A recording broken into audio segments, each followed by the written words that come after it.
What's up guys, it's Claudio from Visualmodo WordPress themes, and in today's video we're gonna learn how to set up a max widget for embedded content on your site. Imagine this scenario, okay?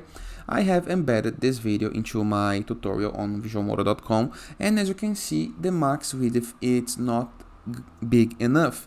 How to change this by default, or how to reduce the size by default for every single content you embed on your WordPress website into a simple, fast, effective, and free method. But before I can continue, please take a moment to hit the subscribe button, like this video, and share this content with a friend of yours. After this, go to your WordPress dashboard. To access dashboard, on the browser address bar, your domain plus wp-admin, enter with login credentials, user and password, review the left sidebar of menus, and hover mouse over plugins and hit the submenu add plugin. We're going to be installing a very useful plugin called WP Code, okay? It's a simple way to apply code on your site. Click on install now. Here's the guide that I'm looking for, okay? Insert headers and footers, custom code snippets, WordPress code manager, okay? Click on activate after installing. This is going to redirect you to the plugins list, a list where you can see all of the present plugins on your site. And if you review the WordPress left sidebar of menus, next to settings, you're going to be able to find a new menu called Code Snippets, okay? You can click on Add Snippet, submenu.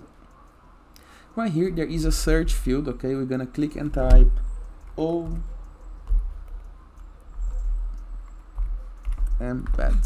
And here is the code, okay? Set oEmbed max width. This is the guide we're looking for. Click on Use Snippet.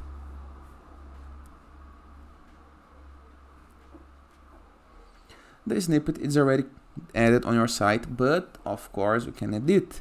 We can change the max width and height, okay? So how tall or how wide the video or the content gonna looks like. This size right here should be in pixels, okay? So you can play with, okay?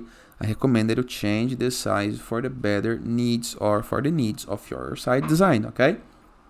After doing this, all you have to do is review the upper right corner of your screen.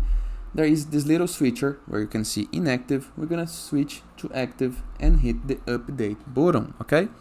Simple, easy, and effective. And that is. I hope you guys enjoyed this video, and I'll see you guys tomorrow. All the best!